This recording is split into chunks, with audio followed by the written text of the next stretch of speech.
I had previously reviewed the 35 f2.8 element, and with all honesty, I had not been convinced about it. So in this video, I'm sharing my experience revisiting using this lens, and let's talk about it. Why'd I go back to it? Am I gonna keep back my list of subscribers? In this video, I want to talk a little bit more about Light Lens Lab. These are some great little lenses that pack a lot of punch. You can see right here, I've got the 35 and the 50 rigid on here. These are both from the late 50s. These are late 50 designs from Leica that have been made. Once again, they're replicas. They're 100% exact lens designs with old school styles of making the lenses elements as well. So why am I attracted to these lenses? I love the size. That is the first thing, but it's not just that. They feel great in the hand. They're solidly built. Having them in my hand, I feel like I can imagine what it was like to open up a box and pull out that 1950s, 1958 lens out of the Leica bag. And this is exactly what you're getting. It looks the same. Like, they are pretty indistinguishable when you look at them from a distance, but you're getting them brand new at a much more affordable, budget-friendly price for what they are when you compare them to other Leica lenses, of course. In the grand scheme of things, these things are expensive, and I want to acknowledge that these are investments. But if you're looking for something with character, with that vintage vibe, Leica build, it's very hard to not look at these. So I shared my 50mm experience. I love this lens because it's a good balance between character and sharpness. This one's giving you a lot more character. So I want to talk a little bit more about this 35 because I initially reviewed it. I even shot some video with it, and I was super impressed with the cinematic look I could get out of this, even though it's so small and it's kind of hard to focus if you're doing video. Overall, I love the build quality. I love the size of this lens, the build, the attention to detail to recreate this lens. But at the end of the day, what is it producing? So the image quality is the result. And as you can see from my prior videos, I got a lot of good images that I'm very happy with. A lot of times, it's plenty sharp. It's not too sharp. I would say it's less sharp than the 50 that I'm talking about, but that goes with the lens design. But it's plenty sharp. The number one thing from this lens is the flare. Now, you're gonna love it or hate it, like I said in my video. At the time that I recorded my first video, I just didn't think it fit into my work. Sometimes the flares are too much, too distracting. So I gave it another try. So here I am. I've got the steel version, and I love the look of it. And I do now.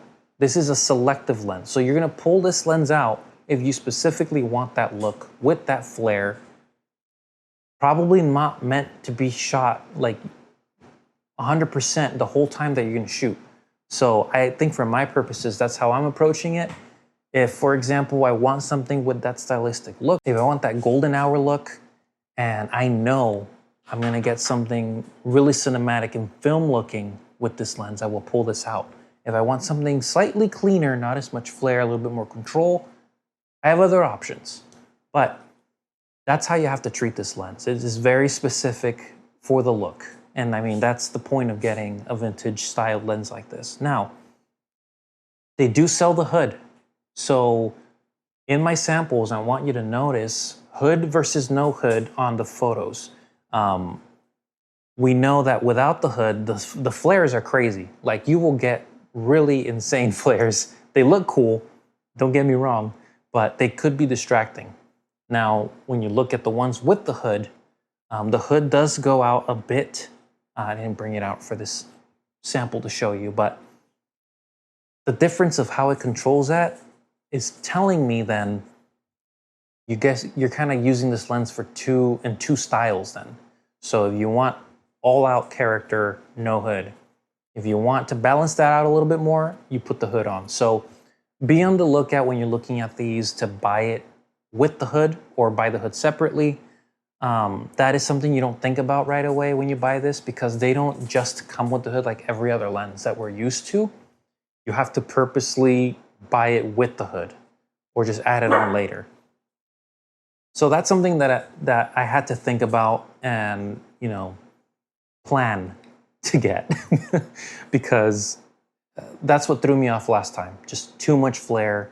But now, if it's slightly more controlled, I'm more likely to bring it out for multiple scenarios, and I can remove the hood if I want a more stylized look. So I hope you enjoyed the samples.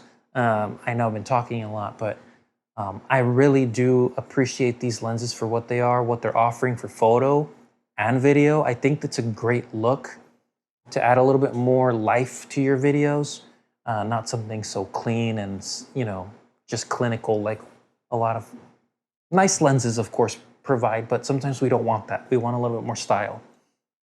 So here I've got it on the, what mount is this?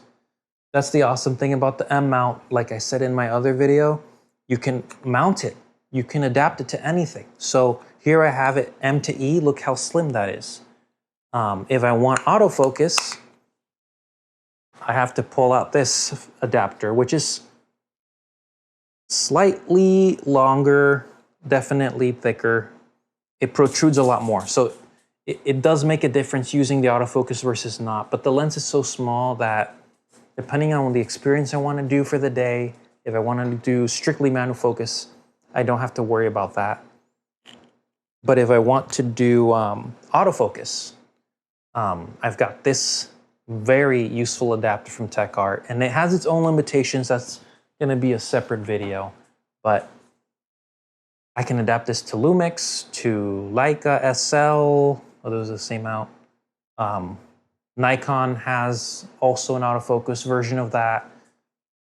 You can adapt it to any lens, to any camera. So that's the beauty of investing in something like this, is that you're gonna be able to use it across systems if you have multiple systems.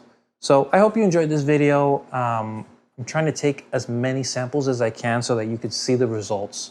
So go ahead and let me know below if you like this style of lens, if you think the flares are too much, or if you're willing to go all in, just, you know, just get what you're gonna get, because that's the point of this lens.